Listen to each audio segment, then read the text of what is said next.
له همدې امله په جوړه شوې غونډه کې د کونړ د پوهنې رئیس سربیره د مرورې ولسوال قومي مشرانو او د لیسې سلګونه زده کوونکو ګډون کړی و.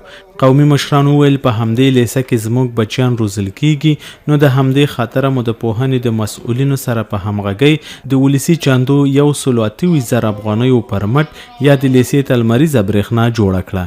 ولسونو دا یو ابتکار وکړو، زمونږ څورونه په خارج کې وو، د هغوی سره رابطې ټینګې کړې او دلته د کلي د ولسونو سره د هغوی دپاره موږ یوه چانده وکړه او د چاندې نه وروسته د هغه دپاره یوه کمیټه جوړه شوه په مکتب کې د استادانو نه، د هغه دپاره خریداري وکړله او بیا دا برق یې جوړ کړو. نن تاسو شاهدان یې وینئ چې پکې لګېدلي دي او د ولسونو لاندې د شاګردانې د هغې هوا ته ناستې یې هوا ته. غوښتنه هم دا ده د نورو مکاتبونو چې دغسې همکاري وکړي. د معرف مسؤلینو د مرورې ولسوالۍ له خلکو مننه وکړه چې په شخصي لګښت د لیسې لپاره لمریزه برېښنا جوړه کړه.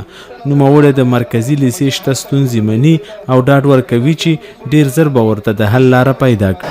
د سره خبره خو انشاءالله ولسوال صاحب موږ په دغه مجلس کې وو، هغوی هم خبره واغسته، موږ به هم دغه خبره په ولایت کې اداري جلسه کې شریکه کړو، والي صاحب سره به شریکه کړو او دغه سړک ورته نږدې دی، دومره سړک نه دی. امید دی چې د کمې موسسې په همکارۍ باندې که فرضاً دولتي بودیجه ورته مقرر نه شي انشاءالله ځای نږدې ده کیدای شي غږ به وکړو په والي صاحب باندې، ځکه چې موږ سره والي صاحب او نور څومره مشران چې دي هغې موږ سره په تعلیمي ادارو په ټولو کارونو کې ډېر زیات همکار دي.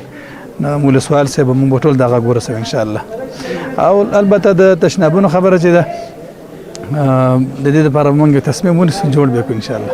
د مرورې ولسوال بیا د ولسونو دغه ډول کړنو ستاینه وکړه او دای د ولس مینه یاده کړه چې د معرف سره یې په همغږۍ په چاندو د خپلو اولادونو د ښې روزنې ترڅنګ د دوی لپاره لمریزه برېښنا جوړه کړه. برق نه ډېر کارونه کېږي، اوس د اوړي موسم دی فلحال چې ماشومان بغیر د برقه دلته د پکو نه بغیر وخت نه تېرېږي، ګرمي ده. نو اولنۍ دغه خو یې دا ده چې دلته دا ستونزه اوس حل کېږي. د هغې نه علاوه دلته خامخا په ادارو کې کمپیوټر ته ضرورت دی، پرنټر ته ضرورت دی، دا وسایل ټول د برق سره تعلقات ساتي. اوس د ټکنالوژۍ زمانه ده چې برق نه څه باندې به دا کارونه وکړي.